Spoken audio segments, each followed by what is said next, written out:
Hi everyone. Today I am discuss about AC circuit. AC circuit through inductor. जब आपका क्या होता है ऐसी circuit containing only inductance. Circuit containing only inductance. जब एसी सर्किट में ओनली क्या हुआ आपका इंडक्टेंस हो तो उस कंडीशन में जो अल्टरनेटिंग वोल्टेज और अल्टरनेटिंग करंट है वो किस फेज में होंगे. इसका मतलब क्या है आपका ओनली इंडक्टेंस कंटेनिंग एसी या alternating circuit. Only inductance containing alternating circuit. तो उस कंडीशन में अल्टरनेटिंग वोल्टेज और अल्टरनेटिंग ईएमएफ के बीच क्या फेजर डायग्राम होगा. देखिए इसमें सबसे पहले हम क्या करते हैं, जब हम अल्टरनेटिंग करंट सोर्स से एक नेग्लिजिबल रेजिस्टेंस वाली कॉइल लेते हैं. कॉइल जिसका इंडक्टेंस क्या होता है आपका एल होता है. जिसका इंडक्टेंस सपोज क्या है आपका एल है. तो उससे इंडक्टेंस वाला अल्टरनेटिंग सर्किट कहते हैं. जब हम क्या करते हैं अल्टरनेटिंग सोर्स करंट सोर्स से एक नेग्लिजिबल रेजिस्टेंस वाली जिसका इंडक्टेंस एल क्या हो तो कॉइल से जोड़ देते हैं. तो उससे हम क्या कह सकते हैं इंडक्टेंस कंटेनिंग अल्टरनेटिंग सर्किट कहते हैं. ठीक है. अल्टरनेटिंग करंट जो है उसकी डायरेक्शन एवं मैग्नीट्यूड ये क्या होता है टाइम के साथ चेंजेबल होते हैं, चेंजेस होते रहते हैं. तो हम कह सकते हैं कॉइल में इंडक्शन के कारण जो क्या है इंड्यूस्ड ईएमएफ है या पोटेंशियल डिफरेंस है अल्टरनेटिंग पोटेंशियल डिफरेंस वे क्या करता है उस पर जो वोल्टेज है उसका अपोज करता है जिसके कारण सर्किट की में करंट कम हो जाती है. और करंट अल्टरनेटिंग करंट जो है सर्किट में क्या करता है अल्टरनेटिंग करंट के सर्किट में ये इंडक्टेंस क्या करते हैं ये इंडक्टेंस क्या करते हैं रुक आउट करती है यानी अपोज करते हैं. यानी अल्टरनेटिंग करंट का उस सर्किट में ये इंडक्टेंस रुकआउट करती है. तो इसके द्वारा जो रुकावट डाली जाती है इस एल के द्वारा इसे हम कहते हैं इंडक्टिव रिएक्टेंस. यानी इंडक्टिव रिएक्टेंस और रिएक्टेंस. जब ऐसी सर्किट में एल के द्वारा क्या रुकावट की जाती है अल्टरनेटिंग करंट का अपोज किया जाता है एल के द्वारा तो उसे हम इंडक्टिव रिएक्टेंस कहते हैं. It is denoted by x L. Base L पर हम क्या करते हैं डिनोट करते हैं. अब देखो इसका डायग्राम्स क्या होगा. देखो हमने क्या कहा ओनली इंडक्टेंस कंटेनिंग सर्किट. ये क्या है आपका इंडक्टेंस है जिसका इसको हमने किसी की हेल्प से एक सोर्स मींस ऐसा सोर्स से क्या कर दिया ऐड कर चुके हैं. सपोज इसमें क्या है आपकी आई करंट फ्लो हो रही है. इसका इंडक्टेंस क्या है एल है. ये क्या है आपका सोर्स है ई. ठीक है. तो यहां पर अगर हम के को क्लोज करते हैं तो करंट आई क्या होती है यहां से चलनी शुरू करते हैं grow because magnetic flux link होता है with the change of induced EMF. तो यहां से हम क्या लिख सकते हैं जो पोटेंशियल है वो कितना होगा आपका कितना होगा पोटेंशियल. देखो इसमें जो इंड्यूस्ड पोटेंशियल होगा आपका ईएमएफ जो होगा E equal to minus L क्या होगा डी अपॉन डी टू. या फैराडे सेकंड लॉ या लेंज रूल से हम ऐसा लिख सकते हैं E equal to minus L d upon d two. यहां पर E क्या है इंड्यूस्ड ईएमएफ है और डी अपॉन डी टी क्या है rate of change of current है. तो to maintain the flow of current in the circuit applied voltage must be equal and opposite to the induced EMF. देखो इसमें current का flow maintain करने के लिए क्या होने चाहिए इसमें जो अप्लाइड वोल्टेज है ये किसके इक्वल होने चाहिए equal to the induced EMF के इक्वल होने चाहिए. क्यों देखो अगर इसमें करंट मेंटेन करनी है तो क्या होगा E माइनस ई के इक्वल होगा. ये E क्या होगा माइनस ई के या v माइनस ई के इक्वल v लिख सकते हैं। अल्टरनेटिंग वोल्टेज सोर्स होगा तो v इक्वल टू माइनस ए भी लिख सकते हैं। तो यहां से हम क्या रखते हैं, देखो ये e की जगह मैं e लिख दे रहा हूं।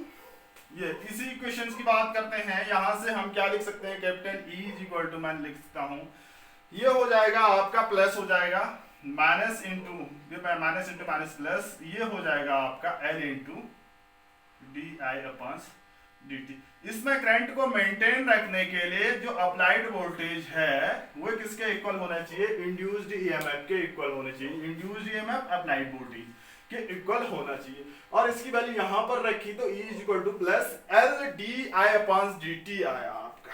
ठीक है, एक क्वेश्चन तो आपकी यहां से हम डीएल क्या निकाल सकते हैं, यहां से हम निकाल सकते हैं d I. D I is equal to क्या होगा आपका, d I is equal to A into क्या, A into D t upon क्या एल होगा। इसको मैंने इक्वेशन 1 दे रखी है सपोज। अब देखो ये इक्वेशन 1 है, ये इक्वेशन आपकी क्या आ जाती है। तो अब हम क्या करते हैं, देखो डी आई हमने यहां से लिखा E upon L D t upon D L. तो टोटल करंट कितनी फ्लो होगी इस इक्वेशन में, बोथ साइड हम इंटीग्रेट कर देंगे, दोनों ओर इंटीग्रेशन करते हैं तो क्या होगा, I इज इक्वल टू आएगा आपका क्या, E की वैल्यू हम जानते हैं, E इक्वल टू क्या होता है, इस सोर्स को हमने क्या लिखा था, E equal to E naught sine omega t. तो यहां पर हमने इंटीग्रेट किया, ये आया यहां पर इंटीग्रेशन ई naught sine omega T upon क्या, ये L इंटू डी टी। ठीक है, L इंटू डी टी। देखो ये ई नॉट अपॉन L तो क्या आया आपका कॉमन है, और इंटीग्रेशन क्या आया sine omega T into D T. देखो sine omega sine X D X का होता है माइनस कॉस एक्स, और यहां पर साइन ओमेगा टी है तो ये आ जाएगा आपका ई नॉट अपॉन एल, ये होगा आपका कॉस ओमेगा टी। फिर ओमेगा टी का करेंगे तो आएगा आपका ओमेगा, तो माइनस कॉस ओमेगा टी होगा। देखो इसकी लिमिट की बात करते हैं, कहां से कहां तक वेरी करेगी आप, लिमिट कहां से कहां तक वेरी करती है, कॉस ओमेगा टी माइनस ये हो गया। देखो इसके बाद ये माइनस टर्म्स मैं बाहर लेके आता हूं, क्या minus E naught upon omega L लिखा, minus E naught upon omega L. तो अंदर बचेगा आपका खाली, अंदर बचेगा cos omega T, cos omega T बचेगा। इस कॉस ओमेगा टी को हमने लिखा minus E naught upon omega L, इस कॉस को लिखते हैं sine pi by 2 minus omega t.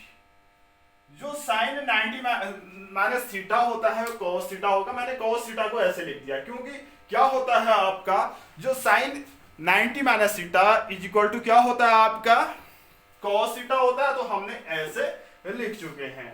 तो यहां से हम इसको इरेज कर देते हैं सर्किट डायग्राम को। तो देखिए आप क्या होगा, ये I इज इक्वल टू आ रहा है आपका, I is equal to minus क्या E naught upon omega L, minus E naught upon omega L. इसको मैंने क्या लिखा, E naught upon omega L आया ये, इसको लिखा मैंने साइन, इसमें से मैं माइनस कॉमन ले रहा हूं, माइनस कॉमन लिया तो omega T minus pi by 2 आया। देखो साइन माइनस थीटा होता है, माइनस साइन थीटा होता है, तो इसको हमने क्या लिखा, I is equal to minus minus ये बाहर आएगा प्लस हो गया E naught upon omega L, ये हो जाएगा sine omega T minus pi by 2, sine omega T minus pi by 2। ठीक है, तो ये तो क्या हुआ आपका एक लेसन आ रहा है इस टाइप का। अब देखो यहां पर I is equal to I naught कब होगा, देखिए ये कब मैक्सिमम होगा, जब ये सिंस ये मैक्सिमम कब होगी, sign omega T minus pi by 2 की वैल्यू अगर 1 होगी तो ये करंट क्या होगी, मैक्सिमम होगी। यानी ये करंट किसके इक्वल होती है, यानी साइन की वैल्यू +1 होती है, तो इसमें तो करंट की वैल्यू उस time I equal to I naught होगी। कब, जब sine omega T minus π/2 equal to 1 होता है तो करंट की वैल्यू इतनी होगी। तो यहां पर पीक वैल्यू ऑफ करंट कितनी आएगी, और जो पीक वैल्यू ऑफ करंट कितनी हो, और यहां से हम पीक वैल्यू ऑफ करंट कितनी होगी, E0 अपान ओमेगा एल, ये क्या कहलाएगी आपकी peak value of current. I0 equal to E0 upon omega L, ये क्या कहलाएगी पीक वैल्यू ऑफ करंट। ये कब होगी, जब साइन की वैल्यू मैक्सिमम होगी। साइन की वैल्यू कब कितनी होती है, मैक्सिमम 1 होगी, तो उस टाइम अल्टरनेटिंग करंट या इंस्टेंटेनियस अल्टरनेटिंग करंट की पीक वैल्यू के इक्वल होगा। पीक वैल्यू कितनी होगी, E0 अपान ओमेगा एल। तो यहां से हम क्या लिख सकते हैं, I is equal to I0 sine omega T minus π/2। देखो ये तो करंट आई, हमारा सोर्स क्या था, E is equal to E0 sine omega t, E is equal to E0 sine omega t. अब इन दो इक्वेशंस को हम कंपेयर करते हैं तो क्या कंक्लूजन निकलता है हमारा, देखिए यहां पर करंट जो है क्या आ रही है, साइन ओमेगा टी माइनस π/2।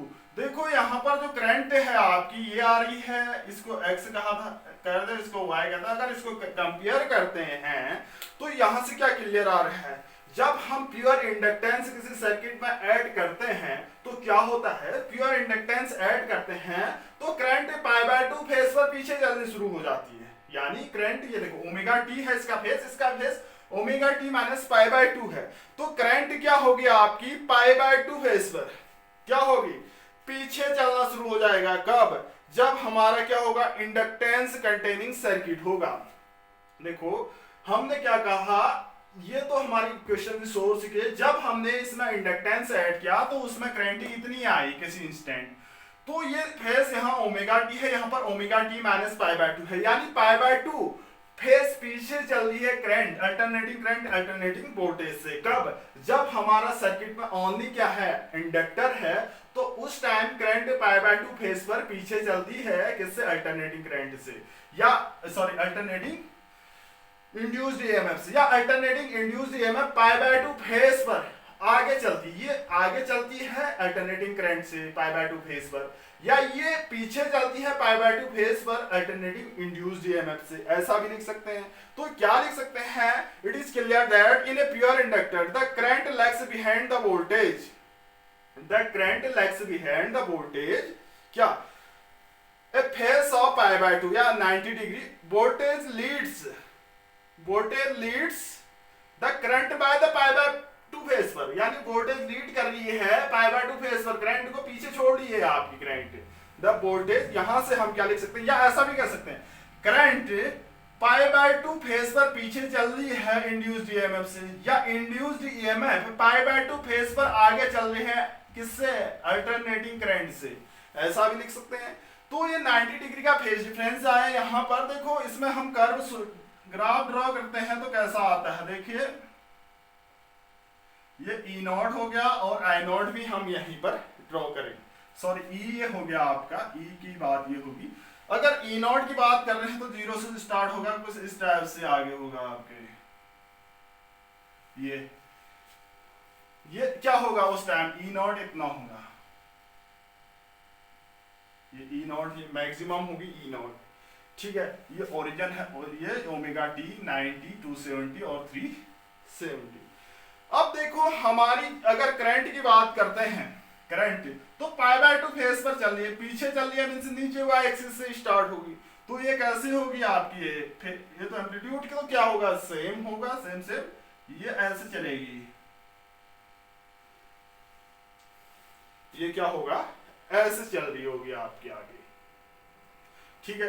ये अब इसमें ये क्या हो गया आपकी करंट की होगी, मैं इसको ऐसे डैश से शो कर दे रहा हूं, ये करंट पीछे चल रही है π/2 फेज पर, यानी ओमेगा टी क्या है, उसका फेज है, ये करंट की है, ये क्या होगा आपका I0 होगा, ठीक है, ये क्या होगा आपका आई नॉट होगा। अब देखो ये वाली क्या है आपकी ई है और ये क्या है आपकी आई है, ठीक है। तो देखो ये करंट जैसे इंड्यूस्ड हमारा alternating EMF omega T phase पर है, ये तो ओमेगा टी में से पाई बाय 2 फेज में से पाई बाय 2 पीछे चल रही है ना, पीछे मींस नेगेटिव में चलेगी, यानी पीछे चल रही है हमारी क्या पाई बाय 2 फेज पर, ठीक है। ये तो है आपका कर्व अल्टरनेटिंग वोल्टेज और अल्टरनेटिंग करंट में जो आपका क्या है इंड्यूस्ड जो कर्व है ऐसा है, यानी इसमें alternating current pi by 2 phase पर पीछे चल रही है किससे, अल्टरनेटिंग ईएमएफ से, या ऐसा भी आता है अल्टरनेटिंग वोल्टेज भी लिख सकते हैं इसकी जगह, वी नॉट भी लिख सकते हैं, V equal to V naught sine omega t, ठीक है। तो ऐसा लिख सकते हैं। नेक्स्ट कंडीशन, इसमें हमारी फेसर डायग्राम क्या होगा, phasor diagram, phasor diagram, phasor diagram. देखो हम क्या करते हैं, फेसर डायग्राम पीक वैल्यू में हम ड्रॉ करते हैं, peak value of alternating EMF E naught है, peak value of alternating current I naught है।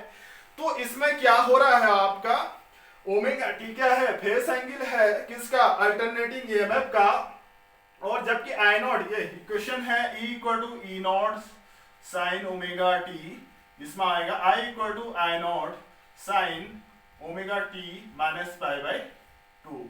देखो इसका ओमेगा टी है और ये पाई बाय 2 फेस पर पीछे चल रही है, तो इसमें हम कर्व कैसे ड्रॉ कर सकते हैं, देखिए ये क्या होगा, हमने ड्रॉ किया ई नॉट, ये लिखा ई नॉट का फेस एंगल कितना है ओमेगा टी है, देखो ये क्या है आपका ओमेगा टी है, ये ओमेगा टी फेस पर है, और ये क्या है ई नॉट होगा आपका यहाँ पर, ठीक है। इसको हम ड्रॉ करेंगे, ये ई आया ऊपर की ओर, इसको हम ड्रॉ करेंगे ई नॉट ये होगा, और इसमें हम इसका परपेंडिकुलर ड्रॉ करते हैं इस एक्सिस में, तो ऐसा आएगा। तो इसमें जो ओमेगा टी है, अगर ई नॉट को हम कंपोनेंट्स में डिवाइड करते हैं तो एक तो आया हॉरिजॉन्टल एक परपेंडिकुलर, ये कंपोनेंट क्या आया इसका ई नॉट साइन ओमेगा टी, ये ई नॉट, ये ई नॉट साइन ओमेगा टी है, तो ये भी ई नॉट होगा, क्यों होगा, क्योंकि इसके पैरेलल और इक्वल है, और यहाँ की ओर हॉरिजॉन्टल होगा, और ये कंपोनेंट इक्वल होगा, ये ई नॉट कॉस ओमेगा टी होगा, ठीक है। दूसरी बात करते हैं हम अब करंट की बात, करंट की बात, ये तो ई क्या है ऊपर की ओर, अगर करंट हम क्या कह रहे हैं, करंट पाई बाय 2 फेस पर क्या है पीछे चल रही है हमारी करंट पाई बाय 2, यहां से हम परपेंडिकुलर ड्रॉ कर देते हैं, ये क्या है आपका, ये परपेंडिकुलर ड्रॉ हुआ आपका, ये क्या हुआ आपका आई नॉट आई नॉट आया, ये पूरा 90 है, तो ये कितना होगा आपका, कितना होगा, यानी ओमेगा टी माइनस ये वाला कंपोनेंट करें। अब ये नीचे की ओर क्या है, ये आपका क्या है, आपका कंपोनेंट्स है, जिसको हमने आई कहा नीचे की ओर, और आई नॉट को हम कंपोनेंट्स में डिवाइड करते हैं, इस आई नॉट को, ये क्या होगा आपका omega T, sorry 90 minus omega, omega T minus कितनी पाई बाय 2 होगा, ठीक है, omega T minus pi by 2, ठीक है। तो इसका जो कंपोनेंट होगा ये एंगल, सॉरी ये एंगल क्या होगा omega T minus pi by 2 होगा। अब देखो omega T minus pi by 2 ये होगा omega T minus pi by 2, यानी पाई बाय 2 कम कर दो, ये इतना एंगल आ रहा है, पाई बाय 2 माइनस ओमेगा टी होगा, तो ये एंगल जो होगा आपका, इसको कंपोनेंट्स में डिवाइड करेंगे तो ये क्या होगा, इसका वर्टिकल कंपोनेंट होगा, ये क्या होगा आपका, ये कंपोनेंट होगा आपका हॉरिजॉन्टल कंपोनेंट, हॉरिजॉन्टल से हम कुछ भी करेंगे, जो वर्टिकल होगा ये होगा आपका E naught, sorry I not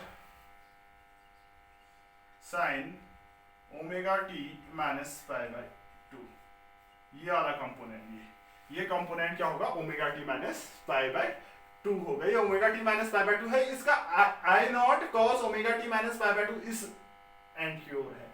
तो ये क्या होगा इसका phasor diagram of purely inductive circuit, यानी प्योरली इंडक्टिव सर्किट का फेसर डायग्राम ऐसा होगा, ठीक है। इसके बाद इसी के अंदर एक टॉपिक और बच जाता है आपका क्या, इंडक्टिव रिएक्टेंस, थोड़ी देर हम पहले पढ़ चुके थे, क्या इंडक्टिव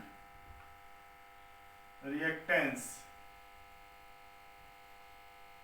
देखो inductive reactance opposing the nature of inductor to flow of alternating current.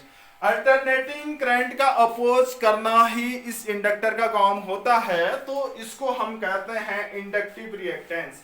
Opposing the nature of किसका? इंडक्टर। ये इंडक्टर का नेचर क्या है? अल्टरनेटिंग करंट का अपोज करना, तभी हम इसको कहते हैं इंडक्टिव क्या? Reactance. The opposing nature of the inductor to the flow of alternating current is called inductive reactance. हमने थोड़ी देर पहले एक चीज पढ़ी थी, I equal to E naught upon क्या? ओमेगा एल इक्वल टू क्या या इनटू साइन क्या था आपका? Omega T minus pi by two. Omega T minus pi by two मैंने कब मैक्सिमम होगा कहा था? जब ये sine 90 minus pi by to की वैल्यू कितनी होती है आपकी? कब? जब इसकी वैल्यू क्या होती है? 1 होती है। तो यहाँ इसकी वैल्यू मैक्सिमम कब होगी? इसकी वैल्यू 1 होगी, तो यहाँ पर क्या आती है? इसकी वैल्यू 1 होगी, तो हम क्या लिखेंगे? I equal to E naught upon omega L. ये जब मैक्सिमम होता है। कंपेयरिंग टू ओम्स रूल, ये I equal to E naught upon omega L है। एक इक्वेशन x दे देते हैं। Ohm's rule, since Ohm's law है आपका, ओम्स लॉ क्या कहलाता है आपका? I naught is equal to, मैंने कहा रेजिस्टेंस जैसा डीसी सर्किट में बिहेव करता है वैसे ही क्या करता है? एसी सर्किट में भी करता है। इक्वेशन y आता है ओम्स लॉ से। तो इनको कंपेयर करते हैं, कंपेयरिंग x एंड y। तो क्या होगा यहाँ पर? r की जगह क्या आ रहा है? Comparing x and y, the quantity omega L to analog, जो ओमेगा एल है टू एनालॉग रेजिस्टेंस के इक्वल जैसा दिख रहा है आपका। इस रेजिस्टेंस को हम यहाँ पर डिनोट करते हैं XL से। देखो ये R और ओमेगा एल को R equal to omega L आ रहा है, लेकिन ये डीसी सर्किट में R से हम डिनोट कर रहे हैं, तो यहाँ ओमेगा एल है, तो इंडक्टिव रिएक्टेंस XL से डिनोट करेंगे। इसको हम कहेंगे ओमेगा इंटू एल। ये क्या होगा आपका? इंडक्टिव रिएक्टेंस, ठीक है। XL equal to omega L, ये लिख सकते हैं। और देखो इसके और भी वैरायटी के फॉर्म में लिख सकते हैं हम। कैसे? XL इक्वल टू क्या था? ओमेगा इंटू एल आया है, तो यहां से हम क्या लिखते हैं? XL is equal to omega क्या है? एंगुलर फ्रीक्वेंसी को इन टर्म्स में हम लिखते हैं omega equal to 2 pi upon T या 2 पाई न्यू लिखते हैं। तो ये क्या होगा आपका? XL equal to omega L है, ये XL is equal to 2 pi nu into L भी तो लिख सकते हैं। ये भी क्या है आपकी? इक्वेशन फर्स्ट दे देते हैं। ये भी क्या है? इंडक्टिव रिएक्टेंस है, जो आपका अल्टरनेटिंग सर्किट में ये इंडक्टर अल्टरनेटिंग करंट का क्या करती है? अपोज करती है। इसे हम इंडक्टिंग रिएक्टेंस कहते हैं। देखो अब इसकी dimensions of the inductive reactance is the same. इसकी डायमेंशंस क्या होती है? इंडक्टिव रिएक्टेंस की सेम होती है। कैसे? रेजिस्टेंस की तरह ही इसकी डायमेंशंस भी होती है। रेजिस्टेंस की तरह ही इसकी डायमेंशंस होती है। सेम रेजिस्टेंस की तरह किसकी? इस XL की सेम रेजिस्टेंस की तरह डायमेंशन होती है। यूनिट भी रेजिस्टेंस की तरह यूनिट ओम होती है रेजिस्टेंस की, तो इंडक्टिव रेजिस्टेंस की भी रिएक्टेंस की भी ओम ही होगी। ठीक है। Inductive reactance limits current purely inductive circuit the same the resistance limit the current. जैसा आपका क्या करता है? डीसी करंट क्या होता है? जब रेजिस्टेंस डीसी सर्किट में ऐड करते हैं, सेम वैसी इंडक्टिव क्या रिएक्टेंस अगर हम एसी सर्किट में रखते हैं तो सेम प्रोसेस यानी सेम अप्रोच करता है जैसे प्योरली रेजिस्टेंस सर्किट में करता है, ऐसे it is also directly proportional to the inductance to the AC circuit. Thus, if the frequency of AC circuit, frequency AC circuit की इंक्रीज करते हैं तो इंडक्टिव, देखो यहाँ क्या है? न्यू क्या है? फ्रीक्वेंसी ऑफ एसी सर्किट है। अगर हम फ्रीक्वेंसी क्या करते हैं? इंक्रीज करते हैं कि इसकी एसी सर्किट की फ्रीक्वेंसी इंक्रीज करेंगे तो उसका इंडक्टिव रिएक्टेंस भी क्या होगा? इंक्रीज होगा। किसका? उस अल्टरनेटिंग सर्किट का जिसमें ओनली क्या है? इंडक्टर है। If inductor is connected DC source, अगर हम अभी तक तो क्या किया था, हमने इंडक्टर को क्या किया था, एसी सोर्स से क्या किया था, कनेक्टेड कर रखा है। अगर इसी को मैं क्या करता हूं, डीसी सोर्स से कनेक्ट करता हूं, तो क्या होगा, डीसी सोर्स तो फ्रीक्वेंसी क्या हो जाती है, जीरो हो जाती है। अब ध्यान रखेंगे, अगर इंडक्टर को हम डीसी सोर्स से ऐड कर रहे हैं तो उसकी फ्रीक्वेंसी क्या होगी, जीरो होगी, तो उसमें इंडक्टिव रिएक्टेंस कितना हो जाएगा, जीरो होगा। ठीक है, अगर हम इंडक्टर को, इंडक्टेंस को डीसी सोर्स से जोड़ते हैं तो उसकी फ्रीक्वेंसी जीरो होगी और उसका इंडक्टिव रिएक्टेंस कितना होगा, जीरो होगा। तो यहां से हम क्या कंक्लूजन निकालते हैं, therefore inductor pass DC and blocks AC of very high frequency. ठीक है, यानी इंडक्टर पास क्या करती है, आपकी डीसी को पास करती है, ब्लॉक्स करती है एसी को। ठीक है, क्यों करती है, देखो यहां पर न्यू इक्वल टू जीरो आ जाता है, एक्सएल इक्वल टू जीरो आता है, तो डीसी सर्किट में कोई रिक्वायर्ड नहीं होता है, तो इंडक्टर इलेक्ट्रिसिटी को पास करेगी, यानी डायरेक्ट करंट को पास करेगी, जबकि अल्टरनेटिंग करंट एसी सर्किट में ही ये रुकावट पैदा करती है, क्या, इंडक्टर। डीसी सर्किट में क्या नहीं करती है, रुकावट नहीं करती है। तो क्या होता है, इंडक्टर पास करता है डीसी को और जबकि ब्लॉक करता है एसी को। यहां से एक कंक्लूजन आता है। Thank you.